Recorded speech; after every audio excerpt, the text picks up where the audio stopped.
Assalamualaikum warahmatullahi wabarakatuh. Selamat datang kembali di channel Kuliah Akuntansi, belajar seputar akuntansi dari YouTube. Bersama saya, Sabirin MAK CPA.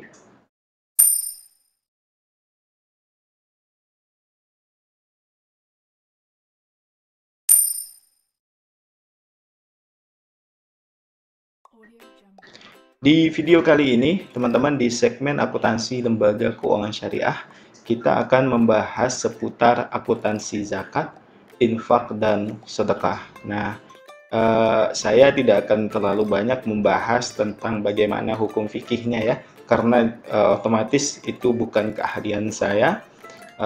Di sini saya akan lebih banyak membahas bagaimana sih cara untuk memperlakukan akuntansinya. Mencatat penjurnalannya seperti apa, kurang lebih seperti itu. Nah, kita mulai dari sisi definisi. Dari sisi definisi, zakat ini diartikan sebagai aktivitas untuk memberikan harta tertentu yang diwajibkan oleh Allah Subhanahu wa taala dalam jumlah perhitungan tertentu dan untuk diserahkan kepada orang-orang hak. Nah, zakat ini ada nisabnya atau batasannya. Untuk misalnya zakat fitrah ada ketentuannya, untuk zakat mal ada ketentuannya, seperti itu. Zakat untuk ternak, zakat hasil perkebunan, dan lain-lain. Nah, sementara infak itu mengeluarkan harta karena taat dan patuh kepada Allah Subhanahu wa taala. Dan sedekah itu merupakan pemberian kepada fakir miskin yang membutuhkan tanpa pengharapan imbalan. Nah, dan sifatnya ini bersifat sunnah ya teman-teman, tidak wajib. Nah, selanjutnya itu terkait dengan perbedaan antara zakat dan pajak. Nah, di sini kalau zakat itu jelas ya teman-teman, adalah bentuk kepatuhan kita kepada Allah Subhanahu wa taala, kepatuhan kita kepada Al-Quran dan hadis, dan diwajibkan hanya untuk orang muslim di seluruh dunia, dan niatnya adalah ibadah, serta ditunjukkan khusus kepada 8 asnaf atau para penerima zakat atau mustahik.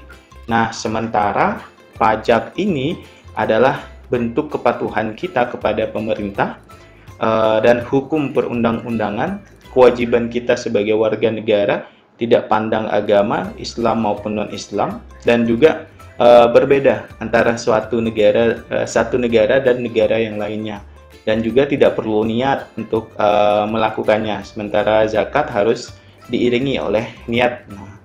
Dan peruntukannya untuk siapa saja dalam suatu negara, jadi tidak terbatas, sementara zakat tadi terbatas hanya untuk 8 asnaf. Nah, tentunya selain perbedaan, keduanya juga memiliki persamaan. Nah, apa saja persamaannya? Persamaannya adalah sifatnya yang wajib, mengikat atas harta yang ditentukan, dan adanya sanksi jika mengabaikannya. Nah, kalau zakat diabaikan itu dosa, sementara kalau pajak dijerat oleh peraturan perundang-undangan. Nah, zakat dan pajak ini harus disetorkan pada lembaga resmi agar tercapai optimalisasi penggalangan dana maupun penyalurannya. Nah, kalau pajak misalnya di Ditjen Pajak yang menghandle itu, zakat ada banyak ya, ada Basnas, ada Lazis, dan lain-lain di luar sana. Nah, zakat dan pajak ini juga memiliki tujuan yang sama, yaitu untuk membantu penyelesaian masalah ekonomi dan pengentasan kemiskinan, dan tidak ada janji akan memperoleh imbalan materi tertentu di dunia. Dan sementara zakat dan pajak juga dikelola oleh negara Islam, jadi belum ada negara yang melarang pembayaran zakat maupun dari pajak. Nah, untuk perlakuan akuntansi zakat ini, teman-teman, ini diatur ya dalam SAK 109. Nah, penerimaan zakat ini diakui pada saat kas atau aset lainnya diterima dan diakui sebagai penambah dari dana zakat. Jika diterimanya dalam bentuk kas, maka diakui sebesar jumlah diterima. Tetapi jika dalam bentuk non-kas, sebesar nilai wajar aset itu. Jadi misalnya ada komputer, nah itu diukur nilainya berapa. Bagaimana penjurnalannya? Nah, ketika kas zakat itu diterima, maka bertambah di sisi debit itu kas dengan keterangan dana zakat. Kemudian ini kalau dia dalam bentuk non-kas. Nah, juga bertambah aset non-kas, nilai wajar, dana zakat keterangannya. Kemudian di kreditnya berkurang, itu sebesar sekian XX juga atas nama dana zakat. Nah, mudah-mudahan bisa dimengerti ya teman-teman. Penerimaan zakat ini di garis bawahi ada dua, bisa kas dan aset non-kas.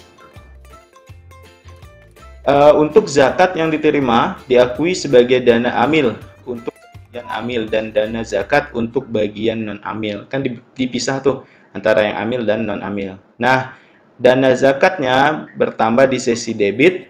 Nah, dana zakat amil ini yang dikurang tadi, bertambah di sisi kredit itu dana amil, kemudian ada non amil yang di sisi kredit juga, dibagi antara dua, amil dan non amil. Amil artinya untuk pengelola, non amil yang bukan pengelola. Nah, jika mujaki menentukan mustahik yang harus menerima penyaluran zakat melalui amil, maka aset zakat yang diterima seluruhnya diakui sebagai dana zakat non amil. Jika atas jasa tersebut amil mendapatkan ujroh atau fee, maka diakui sebagai penambah dana amil. Nah, ini case yang berbeda ketika muzaki atau orang yang membayar zakat sudah menentukan zakat ini ke siapa.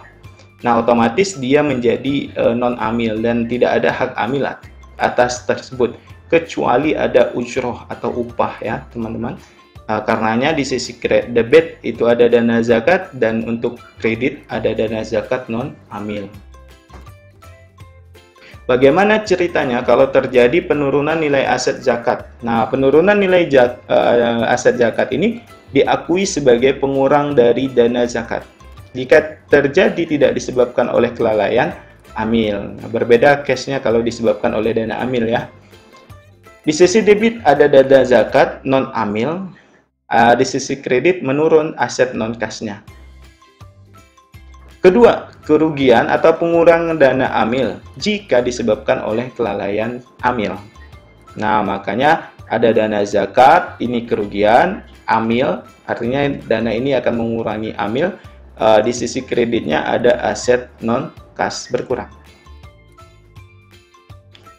Zakat yang disalurkan kepada mustahik diakui sebagai pengurang dana zakat. Nah, ini sebesar jumlah yang diserahkan jika pemberiannya dilakukan dalam bentuk kas. Ada di debit itu dana zakat non-amil dan dana kas yaitu dana di kredit yaitu kas yang berkurang juga ada dana zakat. Jumlah yang tercatat jika pemberian dilakukan dalam bentuk aset non-kas. Berarti bisa berupa barang ya teman-teman. Nah, maka di sisi debit dana zakat non-amil, di kreditnya aset non-kas dana zakat untuk keterangannya. Selanjutnya ada penerimaan infak sedekah. Ini diakui pada saat kas atau aset lainnya diterima dan diakui sebagai penambah dana infak. Jika diterima dalam bentuk kas diakui sebesar yang diterima. Namun jika diterima dalam bentuk aset non-kas maka diakui sebesar nilai wajar. Tadi seperti di contoh untuk zakat ya. Kalau dalam bentuk mobil diinfakkan misalnya. Nah, diukur nilai mobil itu berapa. Yang dimaksud dengan aset lancar adalah aset yang segera disalurkan dan dapat berupa barang sekali pakai atau barang yang memiliki manfaatnya itu jangka panjang. Nah, bagaimana sisi pencatatannya? Di sisi debit ini bertambah kas, keterangannya dana infak maupun dana sedekah. Kemudian aset non-kas kalau dia berupa selain uang, dana infak, dana sedekah. Kemudian aset non-kas tidak lancar, dana infak misalnya berupa gedung dan lain.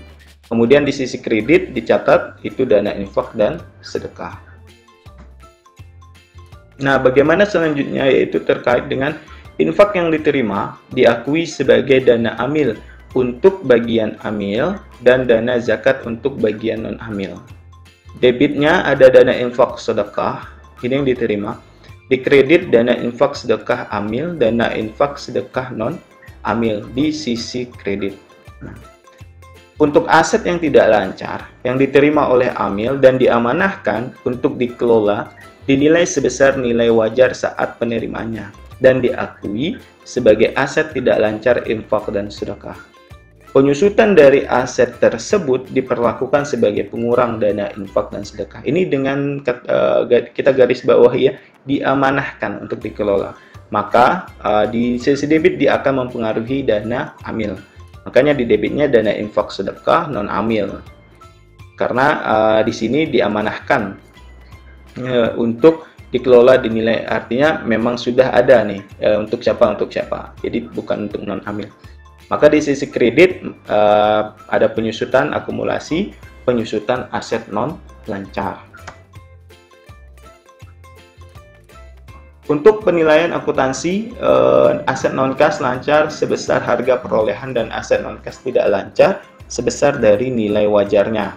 Nah, pengurang dana penurunan nilai aset infak sedekah diakui pertama A. Pengurang dana infak jika terjadi disebabkan oleh kelalaian amil, maka dia akan dana infak sedekah non amil, aset di sisi debit, aset di kredit non kas, dana infak sedekah.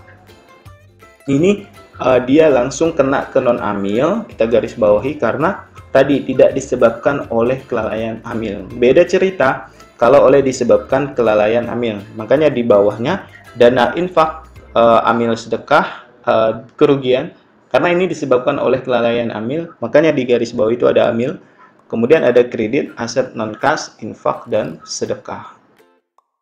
Nah, ini untuk dana infak sedekah, sebelum disalurkan, dapat dikelola dalam jangka waktu sementara untuk mendapatkan hasil yang optimal. Nah, hasil dari pengelolaannya ini diakui sebagai penambah dana infak. Ini kalau dikelola sebelum diserahkan. Maka di sisi debit ada kas, dan juga jangan lupa untuk diakui piutangnya.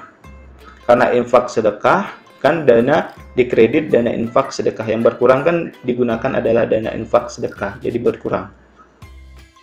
Penyalur dana infak sedekah diakui sebagai pengurang dana infak sedekah sebesar jumlah yang diserahkan jika dalam bentuk kas. Nah, dari dana infak sedekah non amil itu di sisi debit, sedangkan di sisi kreditnya ada kas dana infak sedekah. Nah, ini yang kedua, nilai tercatat aset yang diserahkan jika dalam bentuk aset non-kas, artinya selain uang ya teman-teman.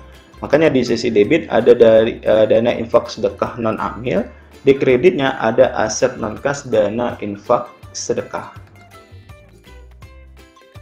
Nah, ini untuk penyaluran infak sedekah kepada amil, selain merupakan penyaluran yang mengurangi dana infak sedekah, sepanjang amil tidak akan menerima kembali aset infak sedekah tersebut yang disalurkan, maka di sisi debit akan dicatat dana infak sedekah, dan di sisi kreditnya yang berkurang itu kas dana infak sedekah.